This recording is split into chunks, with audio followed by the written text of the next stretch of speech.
সাদাকালো অক্ষরে নিমগ্ন চোখ কল্পনায় ঘোর লাগায়। এই বুঝি বইয়ের পাতা থেকে উঠে এলো সদ্য প্রেমে পড়া যুবক কিংবা দীঘল চুল দোলানো সুহাসিনী। এই ঘোর লাগা ক্ষণ যেন কখনো নাট্যমঞ্চ, কখনো স্যাঁতসেঁতে রাস্তা, কখনো বিশ্ব ব্রহ্মাণ্ডের বাইরের কোনো জগৎ। এভাবেই কল্পনার জগতে হারিয়ে পাঠকের অবিরাম মনোভ্রমণ। বইমেলা উপলক্ষে আমাদের নিয়মিত আয়োজন পড়ার ঘরের আজকের অতিথি শিক্ষক, অভিনেতা, নির্দেশক এবং লেখক মোহাম্মদ আশরাফুল হাবিব। আপনার কাছে পড়ার ঘরের মাহাত্ম্যটা আগে জানতে চাইব। মাহাত্ম্য তো আছেই, কেননা এটা একটা ভুবন। আসলে যারা বই পড়েন, বই সংগ্রহ করেন, বই মেলায় যান বা বই পড়তে ভালোবাসেন, সকলের কাছেই, কারণ এটা একটা আলাদা ভুবন। এই ভুবনে যে আমার যে চারপাশ পারিপার্শ্বিক বা আমার যে কর্মক্ষেত্র, এর বাইরে যখন আমি আমার বইটা নিয়ে বসি বা আমার গবেষণা প্রবন্ধটা নিয়ে বসি, সেটা আলাদা একটা জগৎ তৈরি হয়। তখন সেইটার সঙ্গে মনে হয় বাইরের অন্য কিছু মেলানো যায় না। আসলে সেটা একদম ভালো লাগার, যিনি পড়তে ভালোবাসেন, অফকোর্স যিনি একান্ত নিজের তার জন্য, আর যিনি পড়েন না হয়তো বা সেই জায়গাটা বুঝতে পারেন না, কিন্তু যিনি পড়েন তিনি নিশ্চয়ই বোঝেন। সেটার মাহাত্ম্য তো আছেই, অবশ্যই থাকা উচিত বলে আমার মনে হয়। পাঠ্য বইয়ের বাইরে এই যে বইয়ের একটা আলাদা জগৎ আছে, পড়াশোনার একটা আলাদা জগৎ আছে, সেই জগতে আপনাকে প্রবেশ করানোর ক্ষেত্রে কার ভূমিকা বেশি?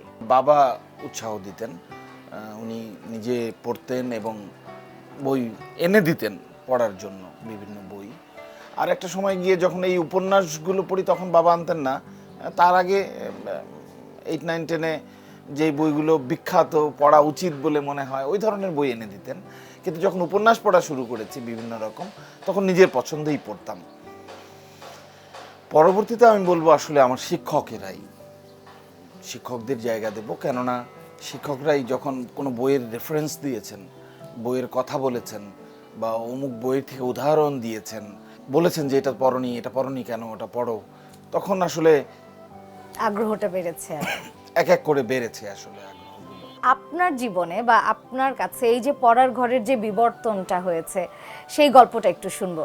মনে আছে বাবা বুকশেলফ কিনে এনে দিলেন এবং ওইটা কবে ভরবে, তখন ইচ্ছা হচ্ছে গিয়ে যে আরো কিছু বই কিনি যাতে বুকশেলফটা ভরে যায়, আমার এটা দেখতে ভালো লাগবে। এরপরে তো কলেজ জীবন বা বিশ্ববিদ্যালয় জীবনে যেটা হয় যে হল কেন্দ্রিক একটা বই রাখার ব্যবস্থা, এটা হল যেভাবে ঠিক করে দেয় সেরকম একটা তাক বানানো থাকে, সেখানে আমরা বই রাখি একটা নির্দিষ্ট জায়গা। কিন্তু আমার খুব মনে আছে সুন্দরভাবে যে হল ছেড়ে যখন আমি ঢাকায় আসলাম, মানে জাহাঙ্গীরনগর বিশ্ববিদ্যালয় ছেড়ে ঢাকায় এসে আমার যে প্রথম যে জিনিসটা লাগবে, সেই মিরপুরে যেখানে আসবাবপত্র পাওয়া যায়, সেখানে এখন আমার মনে আছে যে একটা রিক্সা করে একটা বড় বুকশেলফ নিয়ে আমি আসছি আমার বাসায়। এরপর থেকে বই বাড়ছে, বিশ্ববিদ্যালয়ে যেহেতু শিক্ষকতা করছি, নিজে পড়ছি, গবেষণা করছি, সব জায়গা থেকে বইয়ের সংখ্যা দিন দিন বেড়েই যাচ্ছে।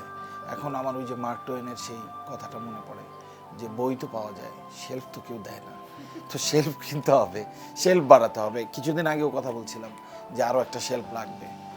আমার কোনো স্পেসিফিক যে ভালো লাগা আছে সেটা আমি বলবো না, আমি সবটাই পড়ি, একেবারে হুমায়ুন আহমেদ থেকে শুরু করে আমাদের শীর্ষেন্দু, সুনীল, সে থেকে শুরু করে বা একদম আমাদের প্রাচীন যে সাহিত্যগুলো পাওয়া যায় সেগুলোও পড়ি, মধ্যযুগের সাহিত্যও পড়ি। স্যার, এবারের বইমেলায় আপনার একটি বই বেরিয়েছে, কুষাণ গানের পরিবেশনা রীতির বিবর্তনে গায়ন অভিনেতার ভূমিকা। এই বইতে আসলে কি কি পাওয়া যাচ্ছে? আসলে খুব বেশি যে লেখা কুষাণ গান বিষয়ে আমাদের মানে পূর্ববর্তী যারা গবেষণা করেছেন তারা যে এই বিষয়টা নিয়ে খুব বেশি লিখেছেন এমন নয়, খুব কম, সামান্য। কিন্তু এইটাই প্রথম একটি পূর্ণাঙ্গ গ্রন্থ যেখানে আসলে কুষাণ গানের আদ্যপান্ত এখানে রয়েছে। তো আমি এই কুষাণ গানে পরিবেশনা রীতির বিবর্তনে গায়ন অভিনেতার ভূমিকা, এইটা আমি আলোচনা করেছি যে এই যে 500 বছর ধরে চলছে, এটা কি ধরনের বিবর্তিত হয়েছে, কিভাবে বিবর্তিত হয়েছে এবং এই বিবর্তনে একজন অভিনেতা কিভাবে তার অবদানটা রাখেন, এটা হচ্ছে আমার মূল গবেষণার জায়গা। আপনার এই দীর্ঘ জীবনে আপনি অভিনেতা, নির্দেশক এবং এখন শিক্ষক, আবার গবেষণা গ্রন্থও লিখেছেন। এই বিষয়গুলোর সাথে পড়ার ঘর কোনোভাবে সম্পর্কিত কিনা, বা পড়ার ঘর আপনাকে এই কাজগুলো করতে কোনোভাবে সহায়তা করেছে কিনা? পড়ার ঘর কোথায় লাগবে না আমি এটা খুঁজে পাই না, কারণ আমি যে কোনো শিল্পকর্মই করি না কেন বা যে কোনো আর্ট ওয়ার্ক করি না কেন, আমার যদি জ্ঞান, জানাশোনা এবং অ্যাস্থেটিক্স ডেভেলপ না করে তাহলে আমি কাজটা করব কি করে? সুতরাং পড়াশোনাটা তো মাস্ট, জরুরি। আমি বলবো যে কোনো সৃষ্টিশীল কাজে একজন মানুষ যদি না পড়ে, মানুষ কিন্তু ফুরিয়ে যায় আসলে দিতে দিতে। সেটা মানুষ আবার রিচার্জ হবে কি করে মানুষ ডেভেলপ করবে নিজেকে? আমার মনে হয় দুইটা ওয়ে আছে, একটা হচ্ছে পড়া আর একটা হচ্ছে দেখা। দেখাটার মাঝে সিনেমা দেখা হতে পারে, আপনার লাইভ দেখা হতে পারে, মানুষকে দেখা হতে পারে, আর দ্বিতীয়টি মানে পড়তে হবেই। তরুণ প্রজন্ম কিংবা যে কোনো বয়সের পাঠককে পড়ার অভ্যাস গড়ে তুলতে বা বইমুখী করতে আপনার কি পরামর্শ থাকবে? এটা সবচেয়ে বড় দায়িত্ব আসলে ফ্যামিলির, পরিবারের। এখন আমরা যে ইলেকট্রনিক মিডিয়ার যুগে ঢুকেছি এবং ফোন, ট্যাব, এগুলো আমাদের সার্বক্ষণিক স্ক্রল করা বা পড়ার একটা জায়গা হয়েছে, কিন্তু খুব অদ্ভুতভাবে আমরা খুব খেয়াল করলাম বা দেখলাম যেখানে যতটা না অথেন্টিক জিনিসপত্র পাওয়া যায়, প্রোপাগান্ডা অনেক বেশি। মানে মিথ্যাগুলোকে এমনভাবে সত্যর মতো করে উপস্থাপন করে যে আমরা আসলে বিভ্রান্ত হয়ে যাই। সুতরাং এটা একটা খোলা জায়গা, খোলা মাঠ, বারোয়ারি জায়গা, যেখানে কোনো নিয়ন্ত্রণ নাই। এখন আমি আমার বয়স অনুযায়ী, আমার রুচি অনুযায়ী আমি যেটা দেখতে চাই তার থেকে বাইরেও অনেক কিছু আমার ফোনটাতে বা ট্যাবটাতে চলে আসে। সেক্ষেত্রে আমি বলবো যে ফ্যামিলিকে, প্রত্যেক পরিবারকে আসলে এগিয়ে আসা উচিত। প্রথমত তার সন্তান কি শিখছে, কি জানছে, ঘরে যদি একটি পড়ার ঘর, একটু লাইব্রেরি, কয়েকটি শেলফ দিয়ে ছোট করে হোক কিছু বই, পরিবেশ তৈরি করা যায়, তাহলে আমার মনে হয় অন্তত তারা ডিরেইলড হবে না। আগে হয়তো দেখতাম অনেক বেশি উপহার হিসেবে বই আদান প্রদান, এখন যদিও একটু কমে গেছে, তবুও আপনি কি কখনো বই কাউকে দিয়েছেন বা নিয়েছেন, পেয়েছেন কিনা উপহার? অবশ্যই, এবং আমার কাছে তো মনে হয় এটা বেস্ট উপহার এখন পর্যন্ত। এখন কিছু প্রোগ্রাম আছে, সেই প্রোগ্রামে আসলে বই দেওয়া যায় না। এটা এখন বিয়েতে যাচ্ছি, এছাড়া মোটামুটি এই যে জন্মদিন থেকে শুরু করে নানান ধরনের অনুষ্ঠানে আমি কিন্তু বই দেই, ম্যাক্সিমাম সময় বই উপহার দেই, এবং আমিও অনেক বই পেয়েছি। এটা একটা আনন্দ আছে। মানে একদমই ছোটোবেলায় স্কুলের বইটা যখন পেতাম, হ্যাঁ, নতুন বই, মানে গন্ধ নেওয়াটা বইয়ের, নতুন বইয়ের একটা নতুন নতুন গন্ধ, বইটাকে মলাট করা আমাদের সময় ছিল। কিন্তু এক ধরনের পত্রিকা বা ওই ক্যালেন্ডারের কাগজ দিয়ে বই মলাট করলে বইটা যেন ভালো থাকে, কারণ একটা বছর পড়তে হবে। ওই যে যত্ন, হ্যাঁ, আবেগ, যত্ন, একদমই এই যত্নটা কিন্তু এখনো আছে আমার।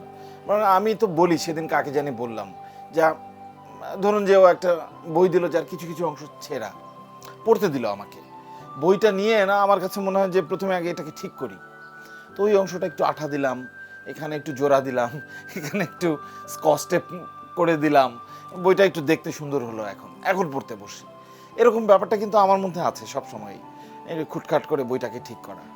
তো এই যে যত্ন, মায়া, এগুলো আসলে বই পড়া থেকেই তৈরি হয়, কারণ বইটাকে আমার ভালো লাগে, ভালোবাসি বলেই আসলে এগুলো তৈরি হয়।